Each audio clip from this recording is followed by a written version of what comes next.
Hello ভাইরা, আশা করছি সবাই ভালোই আছো। আজকে আমরা বাংলা ২য় পত্রের বেশ গুরুত্বপূর্ণ একটা টপিক নিয়ে মূলত কথা বলবো। আ বাংলা ২য় পত্রে তোমরা জানো যে কয়টা টপিক তোমাদের কাছে বেশ আ সেই ছোট্টবেলা থেকে অনেক কঠিন, কঠিন লাগে। তার মধ্যে একটা হচ্ছে প্রকৃতি ও প্রত্যয়। আমি জানি প্রকৃতি, প্রত্যয়, সমাস, পদ, প্রকরণ, শব্দ এগুলো নিয়ে তোমাদের অনেকের মধ্যে অনেক ধরনের বিভ্রান্তি আছে, অস্বস্তি আছে। কিন্তু প্রকৃতি, প্রত্যয় নিয়ে আমি দেখেছি প্রায় বেশিরভাগ শিক্ষার্থীর মধ্যে একটা বেশ বিভ্রান্তি আছে বলে আমার মনে হয়েছে।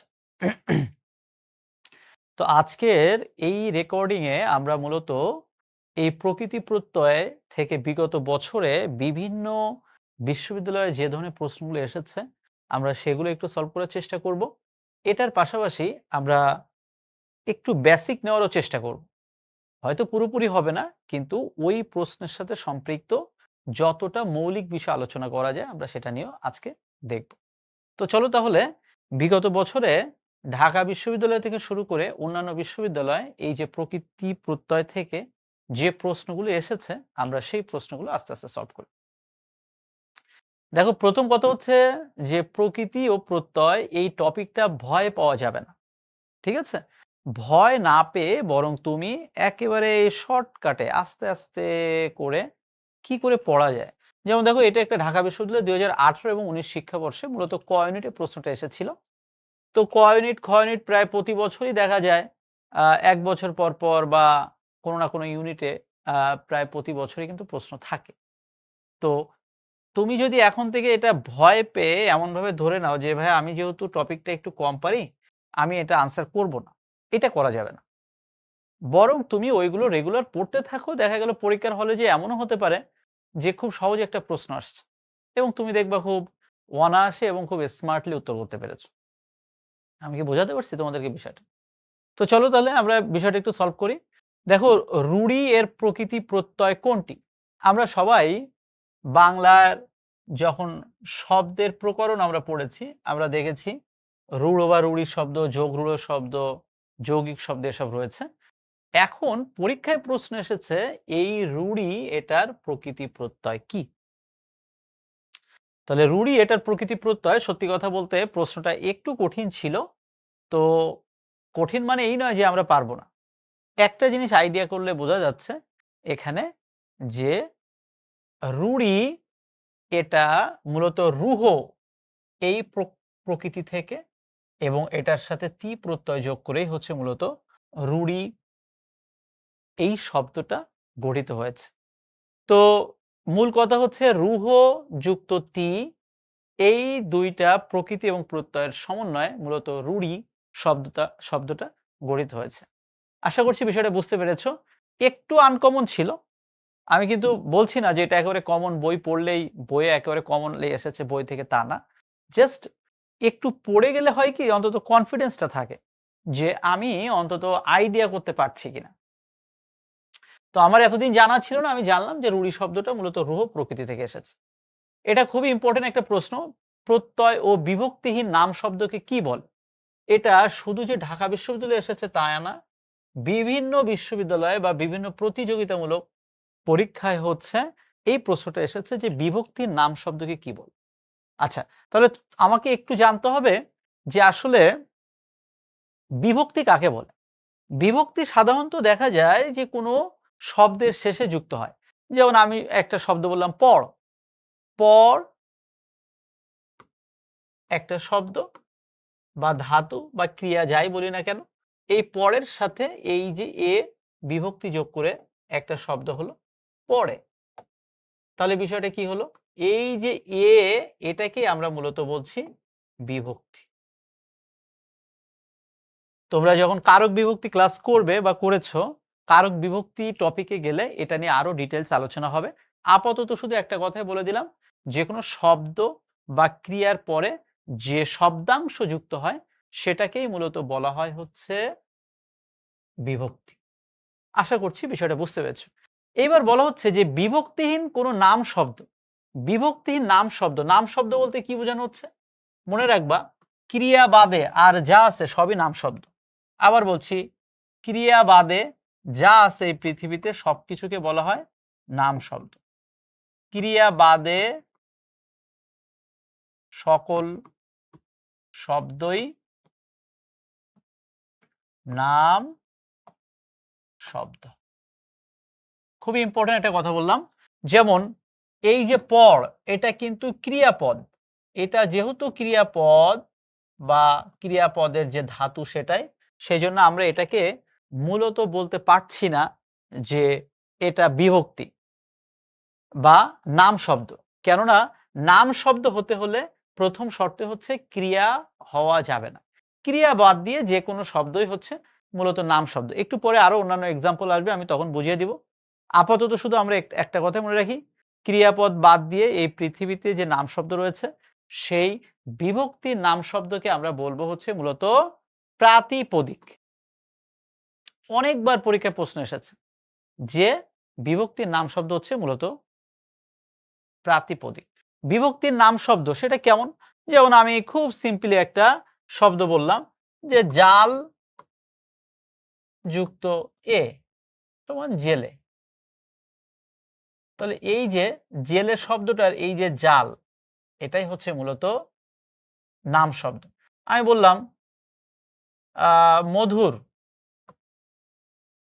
যুক্ত এষ্ণ, আমি বললাম মাধুর্য। এই যে মধুর, এই মধুরটা হচ্ছে মূলত নাম শব্দ। তাহলে মূল বিষয়টা কি হলো? মূল বিষয়টা হচ্ছে এই বিভক্তিহীন যে কোনো নাম শব্দকেই আমরা বলবো প্রাতিপদিক। এটা খুব ইম্পর্টেন্ট, আশা করি মনোযোগ দিয়ে তথ্যটা মনে রাখবা। বুদ্ধি শব্দটির প্রকৃতি প্রত্যয় কি? এখানে বোঝাবুঝির কিছু নাই, আমরা খুব শর্টকাটে মনে রাখবো। বুদ্ধি শব্দটা এসেছে বুধ ধাতু থেকে এবং বুধ যুক্ত কয় তয় রশ্মি, এটাই হচ্ছে মূলত বুদ্ধি। বুঝতে পেরেছ? আশা করছি বিষয়টা মনে থাকবে। পরবর্তী প্রশ্ন, বাংলা কৃদন্ত শব্দ কোনটি? বাংলা কৃদন্ত শব্দ হচ্ছে মূলত বহতা। মূলত বহতা শব্দটা এসেছে বহমান থেকে, আর বহমান শব্দটা এসেছে বহ ধাতু থেকে। আর আমরা মনে রাখবো ধাতু থেকে যেটা আগত, অর্থাৎ ক্রিয়ার মূলকে বলা হয় ধাতু। ক্রিয়ার মূল থেকে বা ক্রিয়া থেকে যেটা আগত সেটাই হচ্ছে মূলত ক্রিয়াপদ বা কৃৎপ্রত্যয়। তাহলে ক্রিয়ার মূলই হচ্ছে মূলত ধাতু, আর বহতা শব্দটা মূলত বহ ধাতু থেকে এসেছে, বিধায় আমরা এটাকে বলছি কৃৎপ্রত্যয়। আর আমরা মনে রাখবো কৃৎপ্রত্যয় সাধিত শব্দকে বলা হয় কৃদন্ত শব্দ। একটু খাতায় লিখে রাখতে পারি, পরীক্ষায় এমসিকিউ আকারে আসতে পারে। কৃৎপ্রত্যয় সাধিত শব্দ হচ্ছে কৃৎপ্রত্যয় সাধিত শব্দকে বলা হয় কৃদন্ত শব্দ। পরীক্ষায় এমসিকিউ আকারে আসছে যে কৃৎপ্রত্যয় সাধিত শব্দকে কি বলা হয়? কৃদন্ত শব্দ। যেমন এই বহতা শব্দটা এসেছে বহযুক্ত তা। তো এই যে বহ, আমরা একটু আগে বললাম এটা ধাতু। তো যেহেতু এটা ধাতু বা ক্রিয়ার মূল যাই বলি না কেন, যেহেতু ক্রিয়ার সাথে বহতা শব্দের একটা সম্পর্ক রয়েছে, আমরা বলতে পারি এটা হচ্ছে একটা কৃদন্ত শব্দ। আশা করছি বিষয়টা বুঝতে পেরেছ। Thank you. পরবর্তী প্রশ্ন, যে বৈশিষ্ট্য শব্দটি গঠিত হয়েছে কিভাবে? বৈশিষ্ট্য শব্দটি গঠিত হয়েছে মূলত প্রত্যয় যোগে। মূলত বৈশিষ্ট্য শব্দকে যদি আমরা ভাঙি তাহলে দেখতে পাবো আমরা, বা শব্দটাকে যদি আমরা ভেঙেও গঠন করি আমরা বুঝতে পারবো স্পষ্টভাবে যে বৈশিষ্ট্য শব্দটা মূলত এসেছে প্রকৃতি এবং প্রত্যয় সহযোগে গঠিত হয়েছে। চলন সই, এটা খুবই গুরুত্বপূর্ণ একটা প্রশ্ন। সই অনেকে আমরা বলি স্বাক্ষর করা অর্থে, অনেক সময় বলি স্বাক্ষর করা, শব্দটাকে আমরা একটু শর্টকাটে বলি সই করো। তো ওই সই আর এই সই মূলত এক না। আমরা মনে রাখবো টিপ সই, নাম সই, এইখানকার এই সই এটা প্রত্যয় না, এটা অন্য কিছু। কিন্তু চলন সই, মানান সই, টেকসই, জুৎসই প্রভৃতি মূলত হচ্ছে বিদেশি তদ্ধিত প্রত্যয় যোগে গঠিত শব্দ। পরীক্ষায় প্রশ্ন আসতে পারে, এটা আসতে পারে মানান সই, টেকসই। এই যে সই, এই সইটা মূলত কি? আমরা মনে রাখবো এই সইটা হচ্ছে মূলত বিদেশি তদ্ধিত প্রত্যয়। Thank you. ইক প্রত্যয় ব্যবহৃত হয় কিভাবে? ইক প্রত্যয় মূলত বিশেষ্যকে বিশেষণ করার জন্য। যেমন আমি বললাম মানব একটা শব্দ, একটা বিশেষ্য পদ। এবার মানবের সাথে আমি একটা ইক প্রত্যয় যোগ করে দিলাম, হয়ে গেল মানবিক। তাহলে একটু চিন্তা করে দেখো তো, এই মানব এটা কিন্তু ছিল মূলত বিশেষ্য পদ, এবং বিশেষ্য পদের সাথে তুমি যে ইক প্রত্যয় যোগ করলে এই যে মানবিকটা হলো, এই মানবিক হয়ে গেল কি, এটা হচ্ছে মূলত বিশেষণ পদ। আমি কি বোঝাতে পারছি বিষয়টা? খুবই শর্টকাট কথা। যে কোনো শব্দের সাথে যখন তুমি ইক প্রত্যয় যোগ করবা তখন সেটা হয়ে যায় মূলত বিশেষণ পদ। আশা করছি কনসেপ্টটা ক্লিয়ার হয়েছে। Thank you. সৌন্দর্য শব্দটি গঠিত হয়েছে কিভাবে আমরা মনে রাখবো? সৌন্দর্য শব্দটি মূলত গঠিত হয়েছে প্রত্যয় যোগে। কেন প্রত্যয়? তোমাদেরকে একটা কথা এতক্ষণে বলা হয়নি, শর্টকাটে বুঝায়। কি ব্যাপার?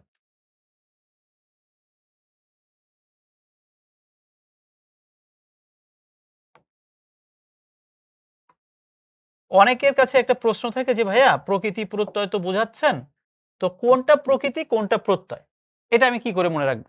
দেখো তোমাদের একেবারে শর্টকাটে একটা কথা বলি। আমি যেটা সবসময় বলি যে প্রকৃতি প্রত্যয় কিন্তু অনেকটা সন্ধির সাথে সম্পর্কযুক্ত। যেমন মনে করো সৌন্দর্য শব্দটার আমি সন্ধি বিচ্ছেদ করলাম। তাহলে কি হয়? আমি সন্ধি বিচ্ছেদ করলাম সুন্দর যুক্ত স্ন। আমি বললাম বিদ্যালয়, বিদ্যা যুক্ত আলয়। একটু শর্টকাটে বোঝার চেষ্টা করো। বিদ্যা যুক্ত আলয় ইকুয়াল টু বিদ্যালয়। তাহলে এই যে বিদ্যালয় শব্দের সন্ধি বিচ্ছেদ করলাম বিদ্যা যুক্ত আলয়, একইভাবে সৌন্দর্য শব্দের সন্ধি বিচ্ছেদ করলাম সুন্দর যুক্ত স্ন, এটা হচ্ছে সৌন্দর্য।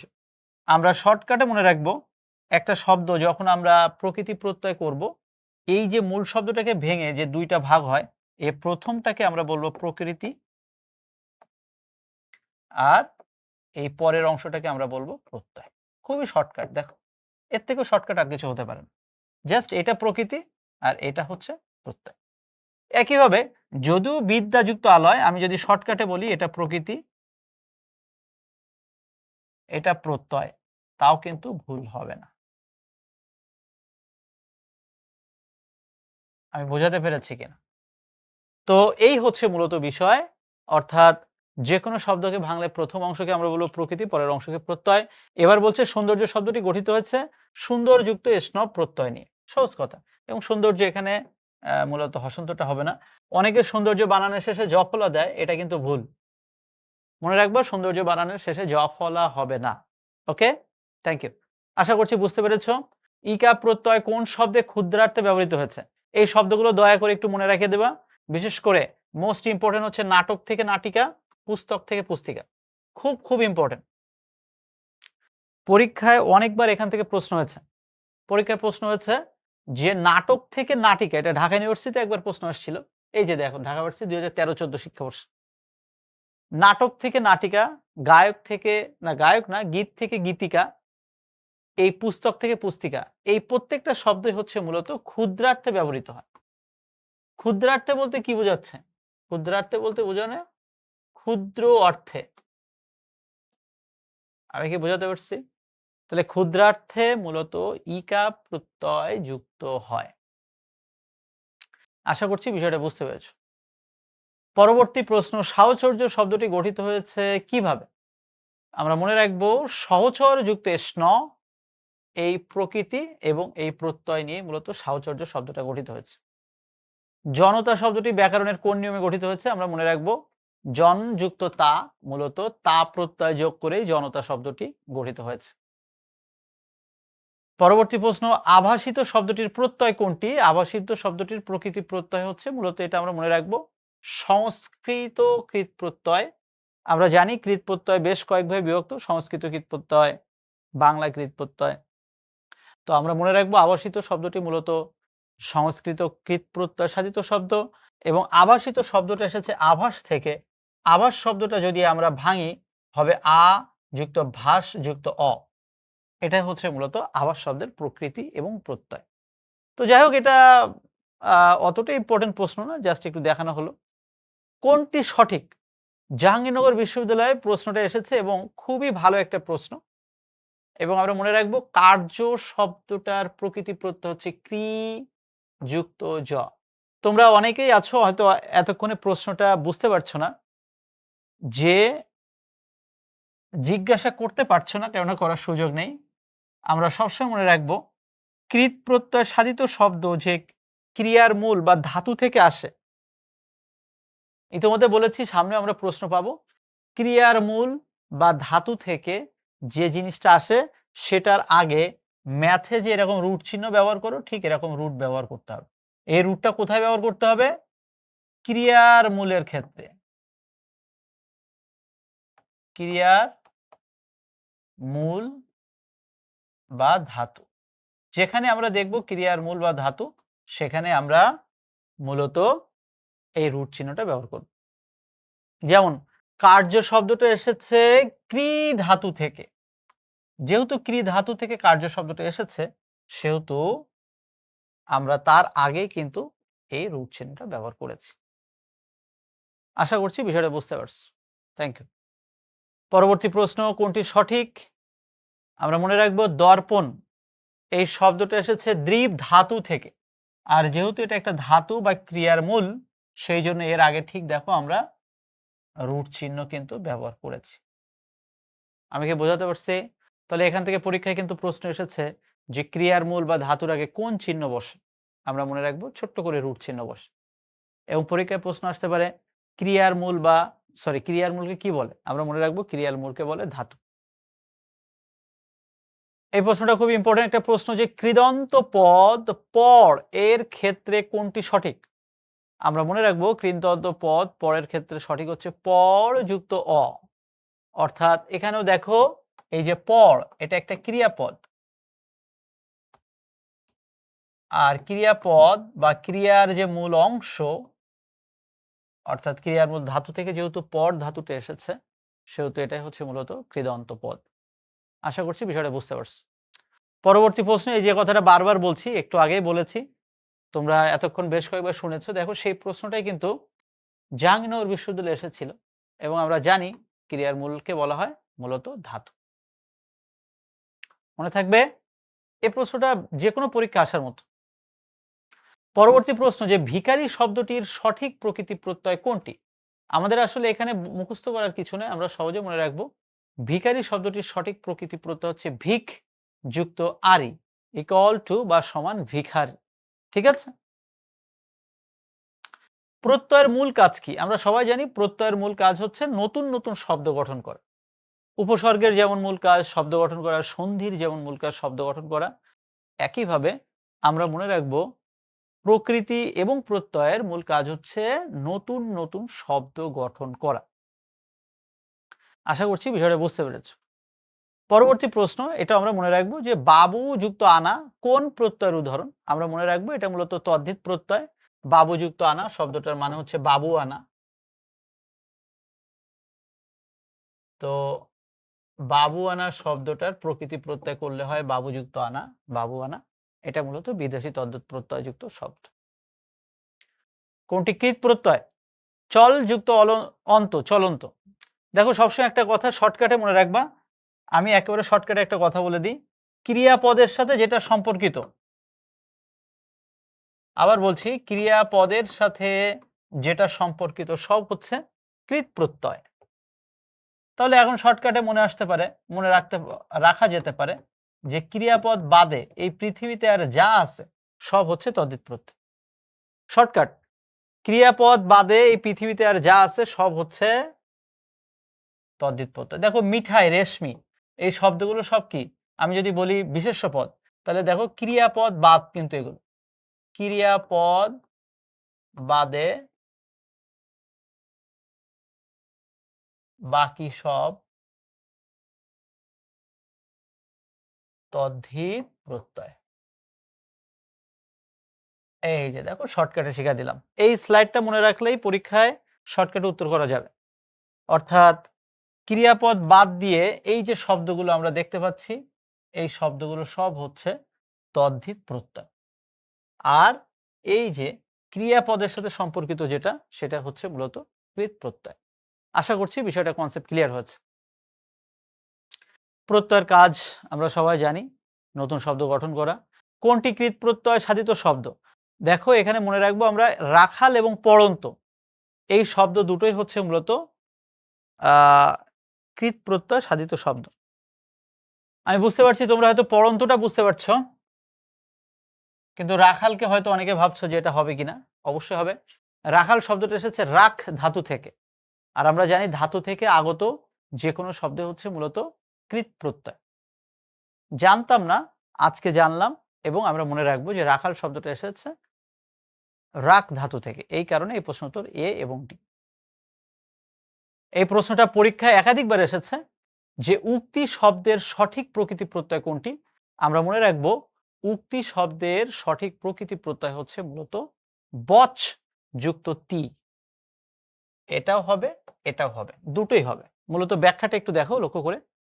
বচ যুক্ত তি মানে এই কয় তয় রস্বীকার যা তি তাই, অর্থাৎ এই কারণে এটার উত্তর হচ্ছে সি অ্যান্ড ডি দুটোই। মনে থাকবে? Thank you. অর্থাৎ বচ যুক্ত তি বা কয় তয় রস্যি হচ্ছে কৃত প্রত্যয়, আর বচ যুক্ত কয় তয় বা তয় আমি যদি এখানে ত দিই তাও হবে, অর্থাৎ এই দুটোই হচ্ছে মূলত কৃত প্রত্যয়। Thank you. শহরের শব্দটির সঠিক প্রকৃতি প্রত্যয় হচ্ছে শহর যুক্ত ইয়া বা এ, যে কোনোটাই হচ্ছে শহরে।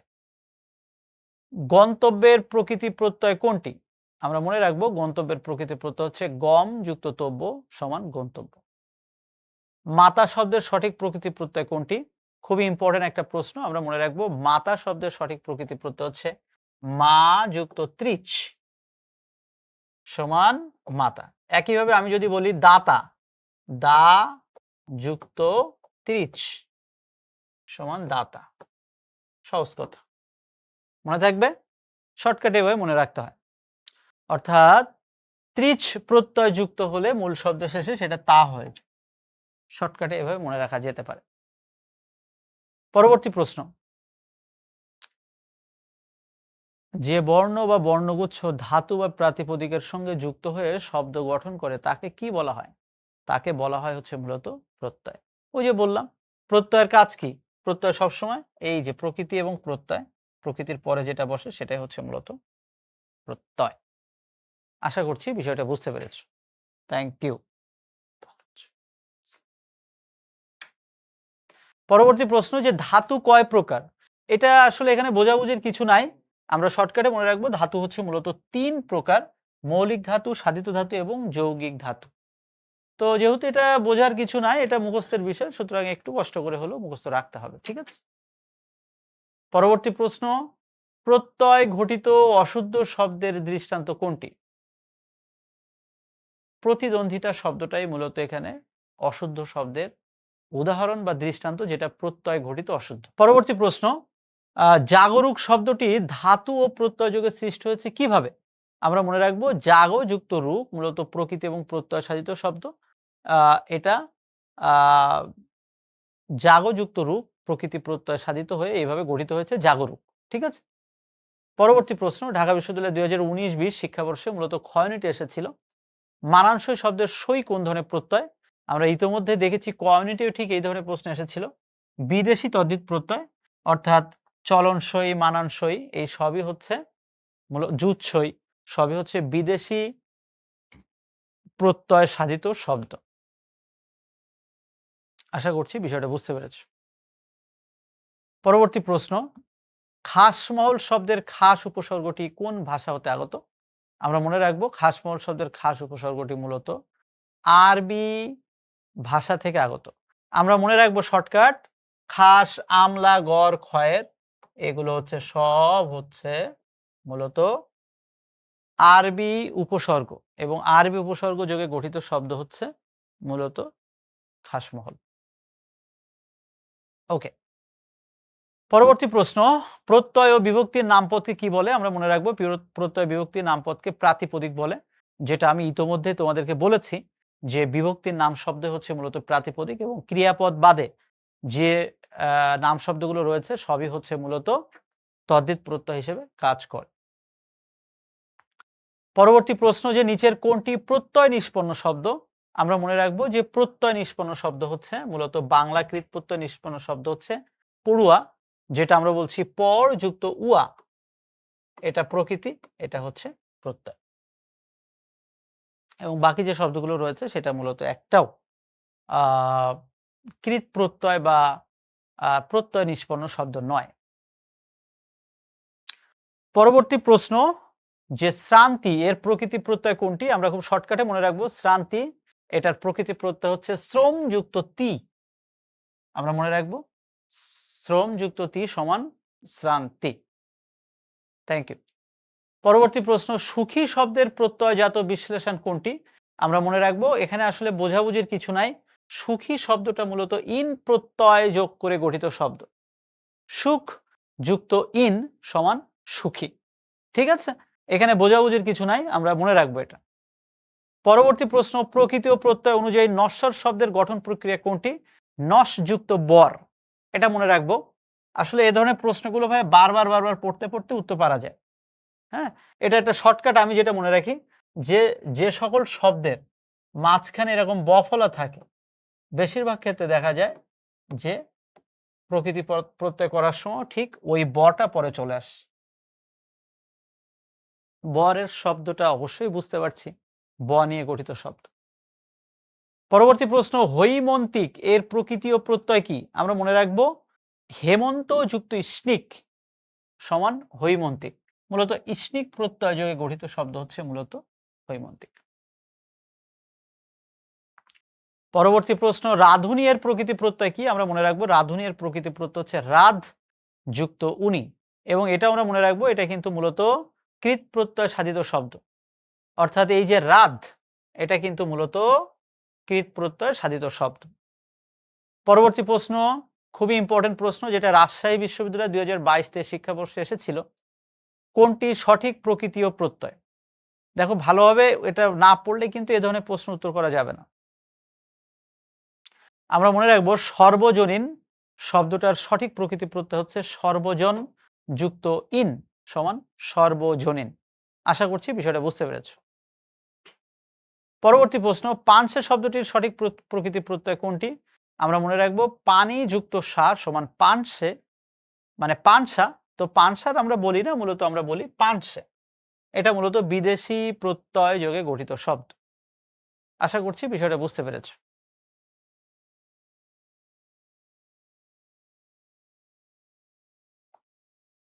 পরবর্তী প্রশ্ন, প্রেম শব্দটির প্রকৃতি ও প্রত্যয় কোনটি? আমরা মনে রাখবো যে প্রেম শব্দটির সঠিক প্রকৃতি ও প্রত্যয় হচ্ছে প্রিয় যুক্ত ইমন সমান প্রেম। ঠিক আছে, এটা মূলত হচ্ছে সংস্কৃত তদ্ধিত প্রত্যয়। তো আসলে এখানে বোঝাবুঝির কিছু নাই, আমরা সহজে মনে রাখবো যে প্রেম শব্দটা মূলত প্রিয় যুক্ত ইমন এই প্রকৃতি এবং প্রত্যয় যোগে গঠিত শব্দ। কৃষ্টি শব্দটা একইভাবে বি নাম্বার, যেটা কৃষ যুক্ত তি, এটাই হচ্ছে মূলত সঠিক প্রকৃতি প্রত্যয়। পরবর্তী প্রশ্ন, দীপ্যমান শব্দের প্রকৃতি ও প্রত্যয় কোনটি? আমরা সহজে মনে রাখবো কোন শব্দের শেষে যদি মান থাকে তাহলে প্রত্যয় হিসাবে আসে হচ্ছে সানচ। দীপ্যমান যেহেতু শব্দটার শেষে আছে মান, এটার প্রত্যয় হিসেবে আসবে সানচ।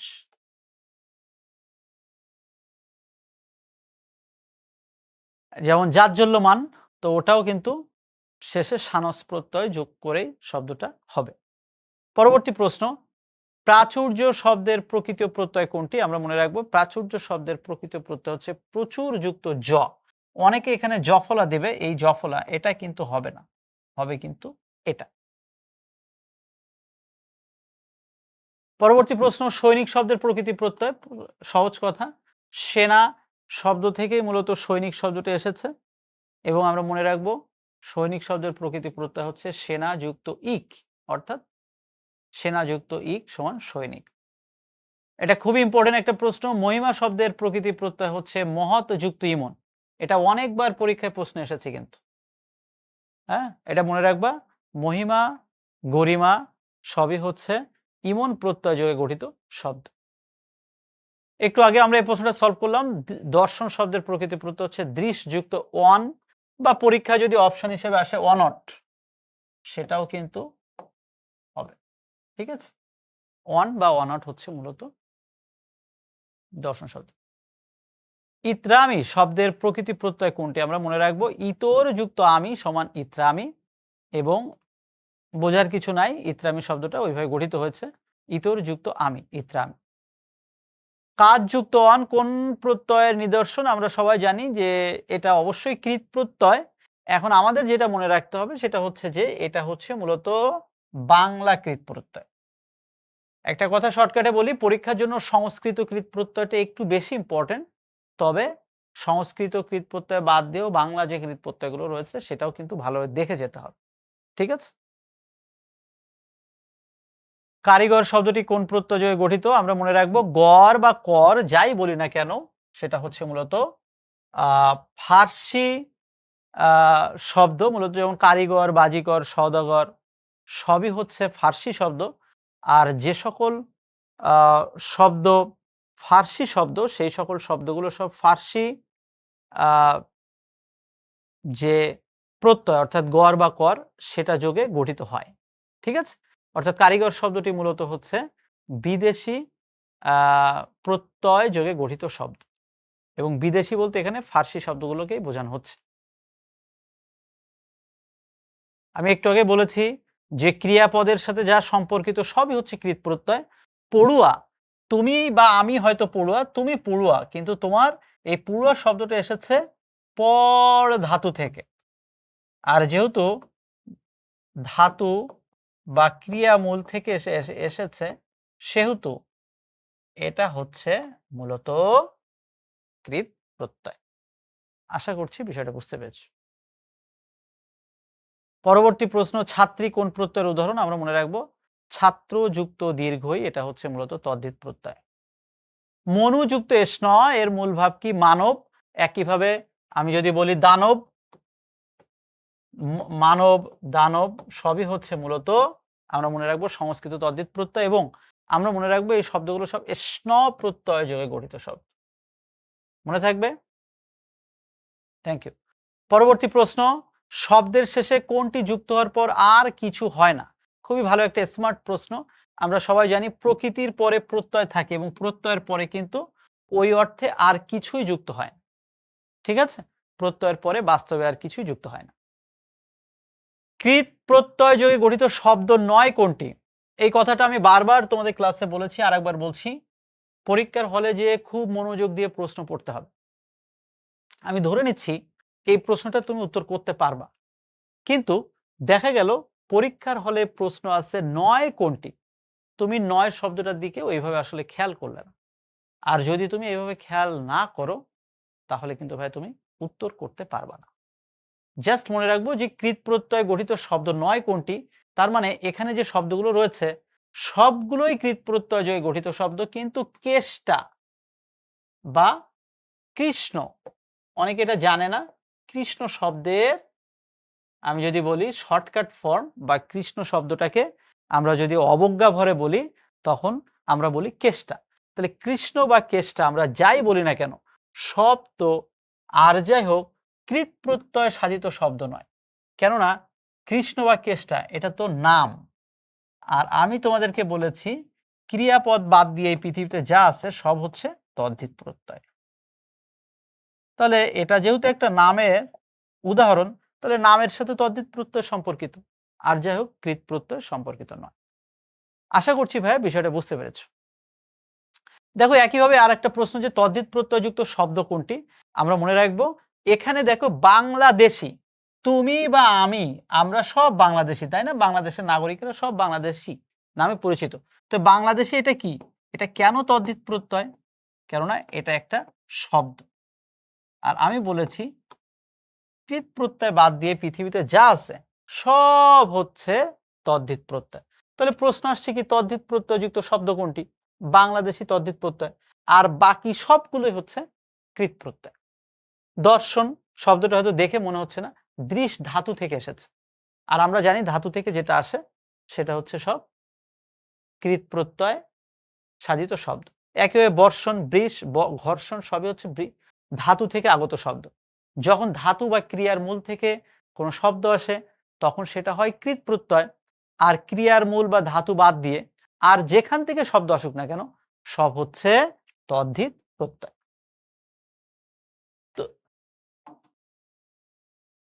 তো এই যে দেখো ছোট্ট একটা বিষয় আমরা আলোচনা করলাম এতক্ষণ। মানে আসলে আমি কিন্তু ক্লাসের শুরুতে বলে নিয়েছি যে প্রকৃতি প্রত্যয়টা তোমাদের কাছে একটু কঠিন লাগতে পারে। কিন্তু তুমি যখন একটু জেনে শুনে বুঝে শুনে পড়বা তখন কিন্তু আসলে আর অতটা কঠিন লাগে না। এবং আজকের ক্লাসে আমরা বিগত প্রায় ১০ থেকে ১৫ বছরে বিভিন্ন বিশ্ববিদ্যালয়ে আসা কিছু প্রশ্ন কিন্তু আমরা সলভ করলাম। এবং করতে যেয়ে দেখলাম যে আসলে খুব যে কঠিন প্রশ্ন আসে তা কিন্তু না। ওই ঘুরে ফিরে কৃৎ প্রত্যয়, তদ্ধিত প্রত্যয়টা একটু ভালোভাবে পড়ে গেলেই হবে। এবং আমি যদি আমার জায়গা থেকে বলি, আমি বলব তদ্ধিত প্রত্যয় থেকে কৃৎ প্রত্যয়টা আরো বেশি গুরুত্বপূর্ণ। এবং সেটা তোমরা দেখেছো যে তদ্ধিত প্রত্যয় থেকে কিন্তু কৃৎ প্রত্যয় থেকে পরীক্ষায় বেশি প্রশ্ন এসেছে। তাহলে আজকে এ পর্যন্তই। আশা করছি আজকের এই ক্লাসের পর তোমাদের এই টপিকটা আরো সহজ হয়ে যাবে। তোমরা আরেকটু মনোযোগ দিয়ে আরেকবার পড়ো। দেখা যাবে যে তোমার এই কনসেপ্টটা আরো ক্লিয়ার হয়ে গেছে এবং তুমি পরীক্ষার হলে ভালো পারফর্ম করে আসতে পারছো। তাহলে আজকে এ পর্যন্তই। সবাই ভালো থেকো, সুস্থ থেকো। সবার জন্য শুভকামনা জানিয়ে আজকের মতো এখানে বিদায় নিচ্ছি। অসংখ্য ধন্যবাদ।